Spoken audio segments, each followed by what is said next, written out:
This week we'll look at how our backgrounds impact our portraits. AdoramaTV presents Exploring Photography with Mark Wallace, where you will learn innovative techniques on shooting a wide range of photography. Here's your host, Mark Wallace.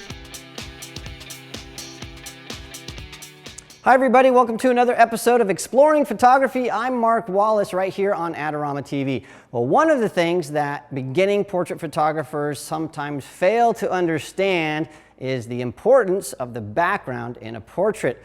I know it sounds obvious, but a lot of times it's overlooked. And so today, what I'm going to be doing is showing you how much the background impacts your photos. And you'll notice in the studio here, we've got all kinds of different backgrounds. We've got this little red stripey thing here. We've got this sort of shiny thing. We've got a blue paper background way back there. We've got a white background. We've got this black background. We even have this background right here that we've shot 1,000,000 times in the studio. This is called our French wall set. Notice they're different colors, and some of them are vertical, some of them are horizontal. And so today what I want to do is we're going to actually have a model join us, and oh my gosh, it's Alexis, and guess what? My sister is here. This is my sister Dawn. Don't we look like twins? Except for a little bit of a height distance. It's like the, you know, like the cell phone bars. Dun, dun, dun.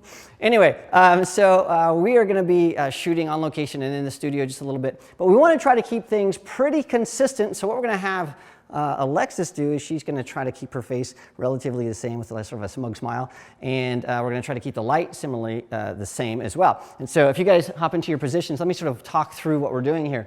And so what we have here is we have a single B1 light, battery powered, so we can move it all over the place, and it's got a beauty dish. It's just going to be just off axis of where I'm shooting. I'm going to have my camera right here, and we're going to try to keep it about 4 or 5 feet from Alexis here.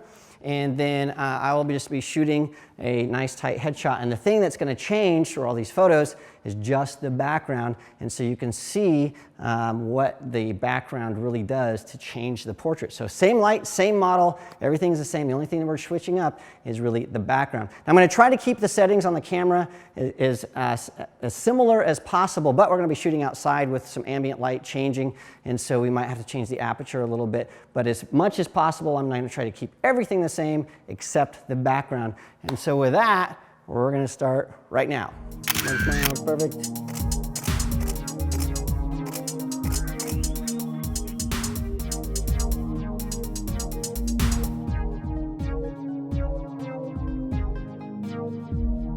Well, now we're at the park and we've got all kinds of different backgrounds here. Let's look at the good, the bad, the ugly. I'm ready to start shooting, so let's start right now.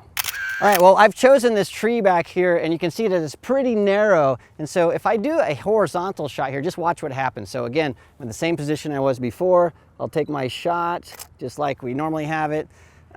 Doesn't work so good. So on the right side, we have all that nastiness. So what I can do here for this background to make it work is I'll just take my camera and make it a portrait instead of a horizontal shot. So Lex, look right at me again. Now look at this. Now we've totally simplified that background, and that works. So sometimes the solution is just rotate your camera and you're going to get great results. All right, let's continue the quest for good backgrounds.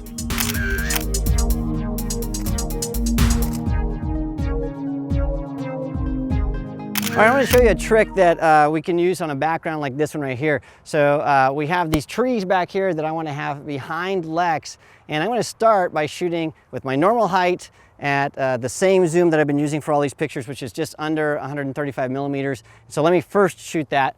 So Lex, look right at me. I'm going to come over here, my normal height, and when I take this picture, so I'll get where I was before. I look at that, and guess what? I don't have a great background. What I have is just sort of a tree stump and some green above her head. So what I need to do is really pay attention to the background, and if I lower myself, what's going to happen is that's going to change where that tree lies behind her, so I can get more of that behind her head. So I'm going to do that first. So I'm going to come back over here where I normally am, and now I'm going to lower my point of view, and we'll take this shot.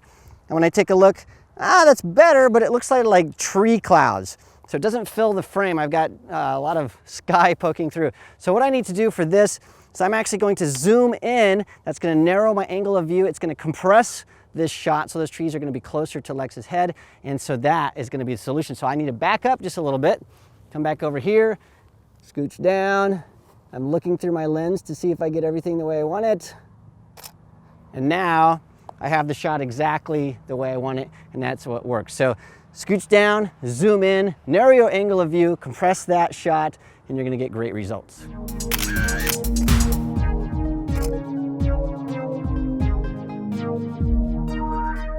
One of the things that you should look for when you have a tree in the background is if it's really leafy or if it's really branchy. So the one we have behind us right now has lots of branches. So even if I come over here and do a beginner mistake, which is just take a picture and we've got sort of these branches growing out of Lex's head. She looks like a reindeer. We don't want that, but even if I zoom in and try to fix this, unless I really get down here like this and make her look like some kind of superhero, things are not going to look good. And so that background, it just doesn't work. So move along and find something that does.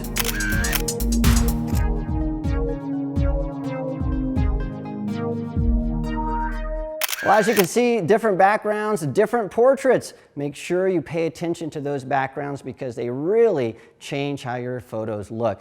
In fact, this is the picture I would choose out of everything we shot today. I like the background, it looks natural. All the other backgrounds didn't really work for me.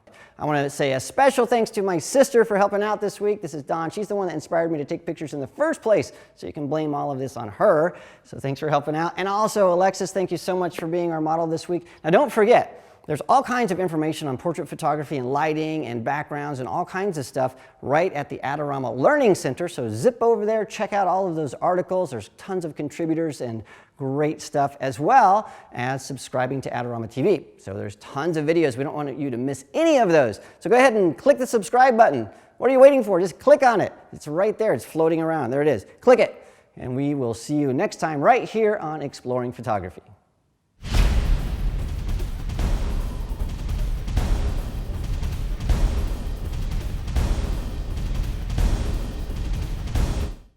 We had similar but those portrait looks, why can't I talk? Because it'll really change how your portrait look. Now portrait look, let me just do this, I'm gonna step away. So always look at your background so you don't mess it up. That's really an insult. Want to get the most out of your Adorama photography equipment? Visit our Learning Center where you can read popular articles, how-to tips, buying guides, and product reviews.